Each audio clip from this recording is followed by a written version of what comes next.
Hey there. Subscribe to my channel. គិតកោសម្រាប់ស្ត្រីម្នាក់នៅស្រុកតាំងគោកពេលនេះត្រូវបានសមត្ថកិច្ចចាប់ឃាត់ខ្លួនបានហើយនៅថ្ងៃទី14ខែវិច្ឆិកាឆ្នាំ2025មានករណីឃាតកម្មមួយបានកើតឡើងបង្កឡើងដោយជនសង្ស័យឈ្មោះមុំសីហាភេទប្រុសអាយុ19ឆ្នាំជាជនជាតិខ្មែរបានធ្វើសកម្មភាពសម្រាប់ស្ត្រីរងគ្រោះឈ្មោះហឹមទីណាភេទស្រីអាយុ22ឆ្នាំជនជាតិខ្មែររួចយកសពគប់នៅក្បែរផ្ទះរបស់ខ្លួនស្ថិតនៅភូមិក្រូចឃុំស្វាយភ្លើងស្រុកតាំងគោកខេត្តកំពង់ធំ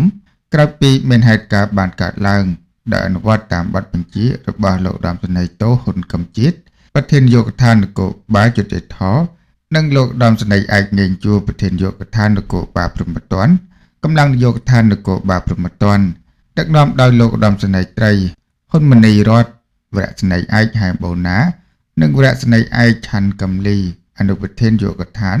បានដឹកនាំសហការជាមួយនឹងស្នងការនគរបាលខេត្តកំពង់ធំនិងខេត្តបៃលិនធ្វើការស្រាវជ្រាវតាមនីតិវិធីនិងជំនាញរហូតដល់កំណត់ទីតាំងលាក់ខ្លួនរបស់ជនសង្ស័យខាងលើលុះមកដល់ថ្ងៃទី15ខែវិច្ឆិកាឆ្នាំ2025កម្លាំងជំនាញបានធ្វើការឃាត់ខ្លួនជនសង្ស័យនៅត្រង់ចំណុចលើភ្នំទ្របស្ថិតក្នុងភូមិខ្លុងសង្កាត់អូតាវ៉ៅក្រុងបៃលិនខេត្តបៃលិនជនសង្ស័យបានឆ្លើយសារភាពថាកាលពីថ្ងៃទី13ខែវិច្ឆិកាឆ្នាំ2025ជនរងគ្រោះបានមកទេប្រាក់ពីម្ដាយរបស់ខ្លួនប៉ុន្តែម្ដាយរបស់ខ្លួនមិននៅបន្ទាប់មកខ្លួនបានលួងលោមជនរងគ្រោះឲ្យចូលទៅក្នុងផ្ទះរួចខ្លួនបានធ្វើសកម្មភាពខ្ទប់មុខ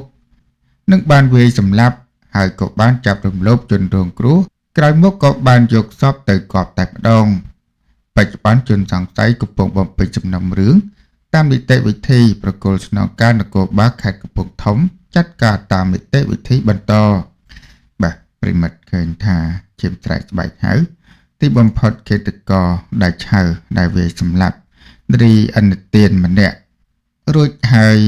បានចាប់រំលោភនាងឋានទៀតឥឡូវនេះឃើញថាចាប់បានហើយគួរតែដាក់ទោសឲ្យបានធ្ងន់ធ្ងរអរគុណប្រិមិត្តសូមបញ្ចប់នៅអត្ថបទនេះហើយយើងមកតាមដាននៅអត្ថបទមួយទៀតជួយចាប់ពេកលោកឆនវ៉ាន់រាជប្រកាសឈប់ច្រៀងចម្រៀងប្រមាណបទទៀតព្រោះជាបទយកតាមលំនាំបទចម្រៀងសៀមមកដល់ពេលនេះស្ថានភាពប្រទេសជាតិនៅតែតានតឹងបន្ទាប់ពីទទួលរងការឆ្លៀតពេលមិនឈប់ឈរពីសំណាក់ចៅសៀមឥតចិត្តសាមញ្ញដែលចិញ្ចឹមចិត្តចង់បានទឹកដីកម្ពុជាជាក់ស្ដែងបន្ទាប់ពីចុះកិច្ចព្រមព្រៀងសន្តិភាពនៅប្រទេសម៉ាឡេស៊ីរួចមកកាលពីថ្ងៃទី12ខែវិច្ឆិកាឆ្នាំ2025កន្លងទៅទាហានថៃបានធ្វើការវាយប្រហារមកលើកម្ពុជាជាថ្មីបណ្ដាលឲ្យពលរដ្ឋខ្មែរស្លូតត្រង់ស្ថិតនៅភូមិព្រៃច័ន្ទរងរបួស3នាក់និងបាត់បង់ជីវិតម្នាក់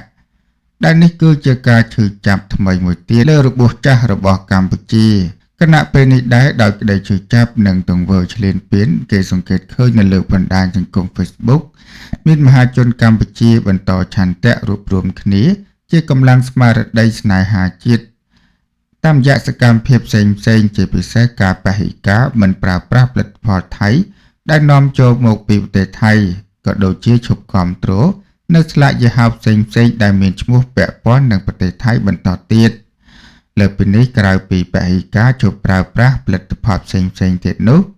គេឃើញមានមហាជនអ្នកគាំទ្រវិស័យសិល្បៈកម្ពុជាក៏មានការបហិការមិនគាំទ្រនៅទម្រង់សិល្បៈដែលតាក់ទងនឹងប្រទេសថៃថែមទៀតងាកមកមើលតារាចម្រៀងឆនវ៉ាន់រាជក៏បានបង្ហោះសារប្រកាសសូមអភ័យទោសចំពោះអ្នកគាំទ្រដែលតែងតែគាំទ្រនឹងសំណូមពរបទចម្រៀងក្នុងពេលឡើងឆាកតន្ត្រីផ្សេងៗក៏លោកសូមធ្វើការបហិការច្រៀងបទចម្រៀងរបស់ខ្លួនប្រមាណបទដែលជាចម្រៀងយកតាមលំនាំថៃផងដែរក្នុងនោះដែរលោកឆនវ៉ាន់រាជបានរៀបរាប់ថាខ្ញុំបាទឆនសវណ្ណរាជសូមអភ័យទោសទុកជាមុនទៅដល់ទស្សនិកជននិងអ្នកគាំទ្រនៅរាល់ការសំណូមពរបទចម្រៀងរបស់ខ្ញុំបាទដែលខ្ញុំមិនអាចច្រៀងបានដូចជាបទមួយខែ10ថ្ងៃជួបដើម្បីបែកបងដឹងរឿងនិទានមុនចូលគេងមិនហ៊ានប្រាប់អូនផ្ទាល់មាត់វេលាទឹកភ្នែកសប្បាយចិត្តទេអូនដោយសារតែបទទាំងនេះជាលំនាំ ជាបទដែលយើងយកតាមលំនាំថៃកាលពីប្រមាណឆ្នាំមុនគឺខ្ញុំសូមធ្វើបរិកាមិនច្រៀងទៀតឡើយ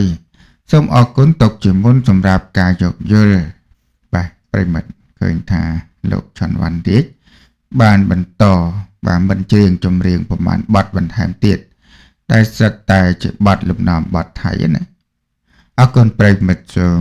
បញ្ចប់នៅអត្ថបទខ្លីទាំងពីរនេះប្រិមិត្តអ្នកស្ដាប់ជាទីមេត្រីជំលើកនៅអត្ថបទដកស្រង់ខ្លីៗចំនួន3មកជម្រាបជូនដល់ប្រិមិត្តអ្នកស្ដាប់ដែលអត្ថបទទី1ករណីទេរិកាអាយុ4ខែអស់បុណ្យពេលនេះមានផុសតាងអាចចាប់ឃាត់ខ្លួនស្ត្រីជាម្ដាយអាយុ37ឆ្នាំហើយដោយសារតែរឿងនេះបាទប្រិមិត្តប្រហែលជាបានដឹងហើយជំវិញរឿងរ៉ាវករណីស្ត្រីម្នាក់នៅជាមួយកូនអាយុ4ខែណាដេកសុកស្រាប់តែកូននឹងបានស្លាប់បាត់បង់ជីវិតរាយការណ៍ប្រាប់សមត្ថកិច្ច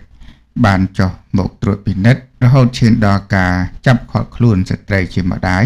បាទសង្ស័យថាបានសម្លាប់កូនអីចឹងជាដើមបាទឥឡូវនេះឃើញថាមានផុសតាងហើយបាទតែយ៉ាងណាអញ្ចឹងប្រិមិត្តយើងមកតាមដានលំអិតដូចតទៅនៅព្រឹកថ្ងៃទី20ខែតុលាឆ្នាំ2025នេះអង្គភាពការពារកុមារ CPU បានជួនដំណឹងអំពីករណីឃាតកម្មទៅលើទេរិកាអាយុ4ខែនៅរាជធានីភ្នំពេញក្នុងនោះអង្គភាពបានបញ្ជាក់ឲ្យដឹងថាកាលពីថ្ងៃទី17ខែតុលាឆ្នាំ2025អង្គភាពការពារកុមារ CPU បានទទួលដំណឹងអំពីករណីទេរិកាម្នាក់បានស្លាប់ដោយមានការសង្ស័យនៅក្នុងកិច្ចសហប្រតិបត្តិការជាមួយនាយកដ្ឋាននគរបាលបច្ចេកទេសនិងវិទ្យាសាស្ត្រនៃអគ្គស្នងការនគរបាលជាតិអង្គភាព CPU បានចុះទៅដល់កន្លែងកើតហេតុដើម្បីផ្ដល់ជាជំនួយដល់ស្នងការដ្ឋាននគរបាលរាជធានីភ្នំពេញក្នុងការដំណើរការស៊ើបអង្កេតនិងពិនិត្យកោសល្យវិច័យទៅលើសាកសពនិងនៅកន្លែងកើតហេតុជាលទ្ធផលនៃការពិនិត្យក្រុមការងារបានកំណត់ពីមូលហេតុនៃការស្លាប់រួមជាមួយនឹងស្ថានភាពសង្ស័យជុំវិញការស្លាប់របស់ទេរិការូបនេះក្រុមការងារបានបំភ្លឺសាក្សីជាច្រើនអ្នកគណៈចម្លើយបំភ្លឺបូករួមទាំងផុសតាងដែលមាននៅកន្លែងកើតហេតុទៅលើសាកសពនាំឲ្យក្រុមការងារសម្រាប់ឃុំខ្លួនស្ត្រីវ័យ33ឆ្នាំដែលជាម្ដាយរបស់ទេរិការងគ្រោះដើម្បីបន្តនីតិវិធីច្បាប់បាទប្រិមិត្តឃើញថាស្ត្រីជាម្ដាយត្រូវបានសមត្ថកិច្ចបាទចាប់ខ្លួនហើយដោយដាក់បន្ទុកសម្រាប់កូនបង្កើតរបស់ខ្លួនណាអរគុណប្រិមិត្តសូមបញ្ចប់នៅ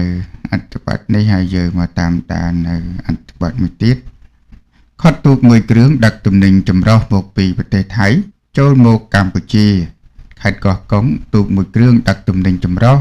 មានទាំងសាច់បង្កកផងឆ្លងដែនមកពីប្រទេសថៃចូលមកកម្ពុជាត្រូវបានកម្លាំងប៉ុស្តិ៍នគរបាលការពារព្រំដែនទឹកប្រតិណាតូចលេខ269ប្រចាំខេត្តកោះកុងបានឃាត់ខ្លួនកាលពីវេលាម៉ោង 3:30 នាទីទៀតភ្លឺនៅថ្ងៃទី17ខែតុលាឆ្នាំ2025នៅត្រង់ចំណុចខាងក្រៅច្រកចូលពីមក្រសោបឃុំពីមក្រសោបស្រុកមណ្ឌលសីមាខេត្តកោះកុងប្រតិបត្តិការខាងលើក្រោមបទបញ្ជាផ្ទាល់ពីឧត្តមសេនីយ៍ឯកទូចពលៈប្រធាននាយកដ្ឋាននគរបាលការពារព្រំដែនទឹកអគ្គលេខាធិការរងនៃគណៈកម្មការធិការជាតិសន្តិសុខលំហសមុទ្រនិងជាមេបញ្ជាការរងអចិន្ត្រៃយ៍នៃគណៈបញ្ជាការនគរបាលជាតិប្រចាំទិសភូមិភាគទី3បានចាប់ឃាត់ទូកដឹកទំនិញឆ្លងដែនពីថៃមួយគ្រឿងខាងលើសមត្ថកិច្ចឲ្យដឹងថាទំនិញឆ្លងដែនចេញពីប្រទេសថៃនេះដឹកចេញពីផែឈ្មោះគឹមខ្លងសុនប្រទេសថៃមានបំណងចង់យកមកឡើងនៅព្រែកស្វាយ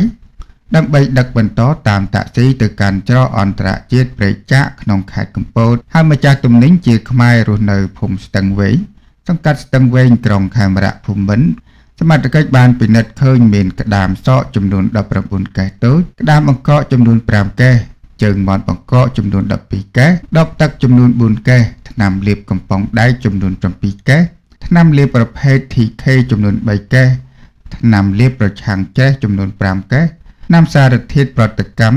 តូលូអ៊ីនចំនួន10កេសកាហ្វេចំនួន2កេស កាត់ថមពីកេះស្រោមដៃកំណាត់ចំនួន1បេបន្ទាប់ពីចាប់បានទំនិញប្រគល់ជូនរដ្ឋបាលខេត្តកោះកុងចាត់ចែងតាមនីតិវិធីហើយនៅរុស្ស៊ីថ្ងៃដដែលនោះសមត្ថកិច្ចបានធ្វើការដុតគំទេចចោលតែម្ដងបាទប្រិមិត្តឃើញថានៅតែមានជនឆ្លៀតឱកាសបាទឆ្លៀតដឹកតាមទូកទៅទៀតដឹកតាមគោក៏បានដឹកតាមទូកម្ដងបាទតែសមត្ថកិច្ចយើងបាទចាប់ជាប់បានអរគុណប្រិមិត្តសូមបញ្ចប់នៅអត្ថបទខ្លីមួយនេះយើងមកតាមនៅអត្ថបទមួយទៀតទូការវែកញែកខ្លាំងលើឈិងលីនចៅស្រីនេះកុយនិយាយពីបទពិសោធន៍ស្នេហាដោយប្រើពាក្យថាភ្លក់នៅក្នុងកិច្ចសម្ភាសន៍មួយថ្មីនេះអ្នកលេងបណ្ដាញសង្គម Facebook ជាពិសេសអ្នកនិយមតាមដានទស្សនាកម្មវិធីតាម trend ដែលមានលោក David និងកញ្ញាហេងសូនីកាជាពិធីការនីបាននឹងកំពុងតែទទួលការចាប់អារម្មណ៍នៅកិច្ចសម្ភាសន៍មួយដែលកញ្ញាឈីនលីនចៅស្រីរបស់តារាកំប្លែងនៃកុយនិងកញ្ញាសូលីដែលជាតារាកិត្តិយសកិច្ចសម្ភាសន៍នោះដែរកញ្ញាឈីនលីននិងកញ្ញាសូលីបានចែករំលែកនៅបទពិសោធន៍ពាក់ព័ន្ធនឹងរឿងរ៉ាវស្នេហាបេះដូងដោយត្រង់ពាក្យរបស់កញ្ញាឈីលីនដែលបានជជែកជាមួយនឹងកញ្ញាសូលីនៅពាក្យមួយម៉ាត់ថាភ្លក់ធ្វើឲ្យអ្នកទស្សនាមានការវែកញែកនិងបានបញ្ចេញមតិជាបន្តបន្ទាប់តាមរយៈការចែករំលែកកញ្ញាឈីងលីនបានទៅកាន់កញ្ញាសូលីថាចង់សួរទៅសូលីថាបើសិនជាគិតម្នាក់នឹងថាសាវ៉ាចង់បើកផ្លូវឲ្យគាត់ចូលក្នុងជីវិតមួយនឹងគឺដោយសារតែគាត់ខ្លាចគាត់និយាយទៅចុះបើសិនជាមនុស្សនឹងអត់ដោយការគិតរបស់យើងពេលខ្លះត្រូវជឿជាក់លើខ្លួនឯងដែរយើងក៏ត្រូវភ្លក់វាដែរយើងភ្លក់ថាតើម្នាក់នឹងចឹងមែនឬអត់ហើយយើងត្រូវគិតថាយើងមានសមត្ថភាពកែតម្រូវម្នាក់នឹងបានឬអត់នៅក្នុងពេលភ្លក់មួយម៉ាត់នោះក៏ធ្វើឲ្យមហាជនអ្នកប្រើប្រាស់បណ្ដាញសង្គម Facebook ជាច្រើន បានយកទៅជជែកវែកញែកខ្លាចជាប្រធានបទក្តៅគគុកតែម្ដងបាទប្រិមិត្តឃើញថាមានការចាប់អារម្មណ៍ទៅលើឈិងលីនបាទចៅស្រីរបស់បានតារាកំប្លែងជើងចាស់នៃកុយដោយថ្មីនេះបានធ្វើកិច្ចសម្ភាសន៍បាទផ្ដល់ជាការចែករំលែកនៅជីវិតស្នេហាបាទតាមពិតបងអូនស្រីប្រើពាក្យថាភ្លក់ហ្នឹងដូចថាចង់សាកល្បងចិត្តយល់ចិត្តអីចឹងណាបាទអរគុណប្រិមិត្តសូមបញ្ចប់នៅ